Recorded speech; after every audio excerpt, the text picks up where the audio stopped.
Imagine you're on a voyage to Queenstown, sitting in a comfortable cabin, watching the ocean pass by, when you meet a man who doesn't just want to discuss philosophy, but wants to dismantle the very foundations of reality. This is how we meet Arthur Marcel. Arthur is a wealthy, somewhat aimless Englishman, the kind of man who has everything but feels very little. His life changes when he encounters Herbert Brande. Brande is brilliant, radical, and deeply unsettling. He doesn't just have opinions, he has a worldview that feels like a physical weight. He posits that the universe isn't a divine creation or a stable home, but a cosmic mistake, a violent, accidental cycle of destruction and rebirth that humanity is trapped within. Arthur is drawn to this intensity, partly because of Brande's intellect and partly because of Brande's sister, Natalie.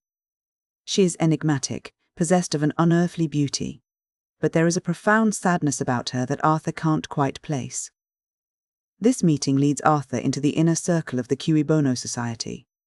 On the surface, it sounds like an elite intellectual club dedicated to investigating the origins of the universe. But as Arthur gets closer, the atmosphere shifts from academic curiosity to something much more predatory. As Arthur spends more time with the society, he witnesses things that defy a standard understanding of science. He sees Brande demonstrate a terrifying control over matter, manipulating things at an atomic level, and he begins to sense a deeper, more invasive power, telepathy. It becomes clear that the society isn't just a group of thinkers, it's a cult of will. Members who try to leave the group don't just quit, they are dispensed with, wiped out by the collective mental pressure of the group. Arthur's confusion turns to horror when he realizes the true extent of Brande's control. It isn't just about politics or science, it's about the human mind. He discovers that Brande and his cold, efficient associate, Edward Grey, use their telepathic abilities to manipulate the people around them. Natalie, the woman Arthur has become so captivated by, is the primary victim. She lives in a state of perpetual, induced melancholy. She isn't just a sad woman, her sadness is being maintained by her brother to ensure her loyalty and to keep her tethered to his side. He has effectively enslaved her consciousness, turning her into a living ghost. The story moves from these psychological tensions into a high-stakes race against a scientific apocalypse. Arthur learns that Brande's ultimate goal isn't just to understand the universe, but to break it. He intends to use a disintegrating agent, a substance or a force capable of disrupting the current order of creation, to trigger that cosmic reset Brande has been preaching about. Arthur is no longer a passive observer. Driven by a desperate need to save Natalie from her brother's mental grip, he transforms into a saboteur. This transformation is messy and morally grey.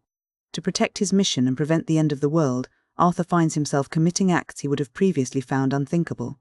He murders a society member named Rockingham and spends his nights tampering with Brande's complex chemical formulas.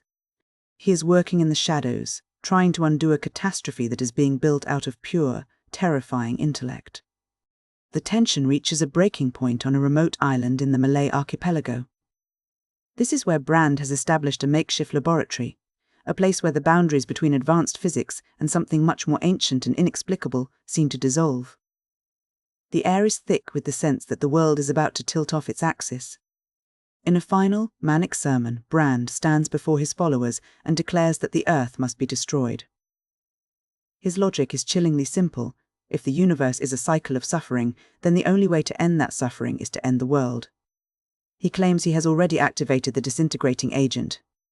The end is not coming, it is already here. The climax is a descent into absolute chaos.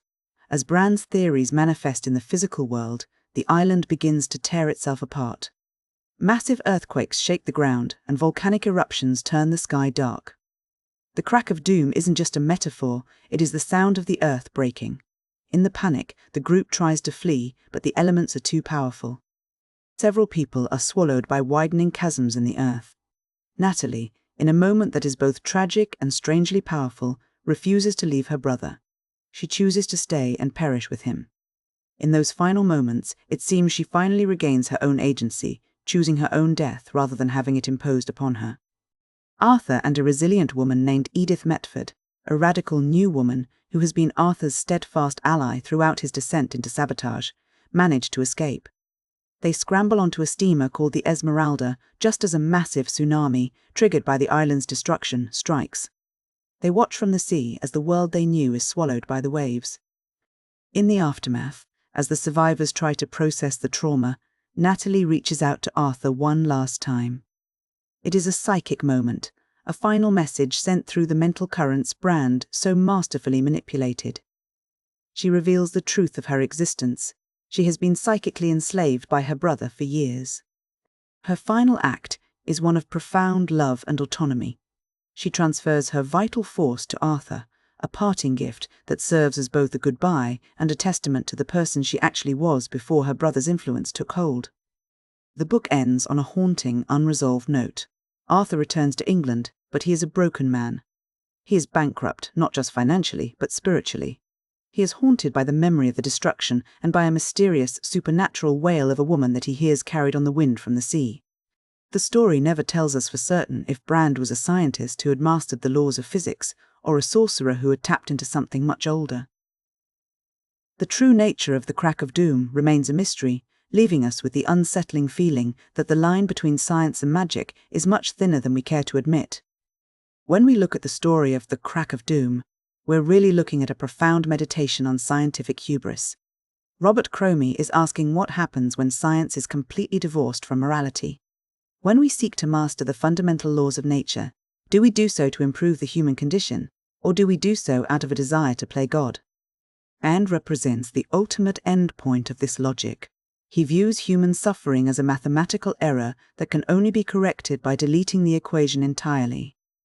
His argument, that destruction is a form of mercy, is one of the most terrifying philosophical positions in literature.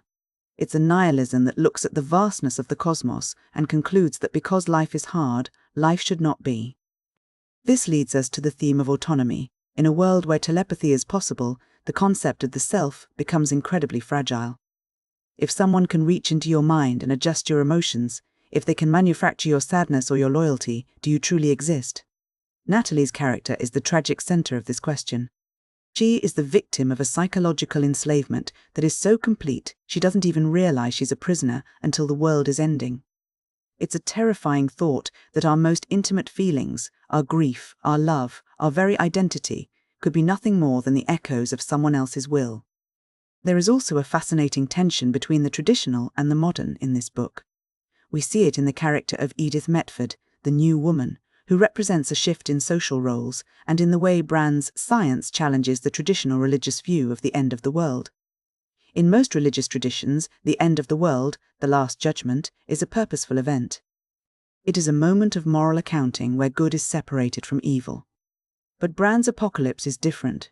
It isn't a judgment, it's an accident of physics and ego. It isn't a divine audit. It's a cosmic reset that doesn't care about whether you were good or bad. It is chaos, not justice. This brings us to the central conflict of the book, the struggle between nihilism and the human impulse to find meaning despite the chaos. Brande looks at the universe and sees a mistake. Arthur, through his descent into violence and his struggle to save Natalie, looks at the universe and sees a place where individual lives, however small or broken, still matter. Arthur's journey is a descent into darkness. But it is a descent driven by a very human, very desperate need to protect another person. He becomes a killer and a liar, but he does so in the service of a connection that Brande's philosophy cannot account for. Ultimately, the crack of doom leaves us with a sense of profound unease. It doesn't offer the comfort of a clear resolution.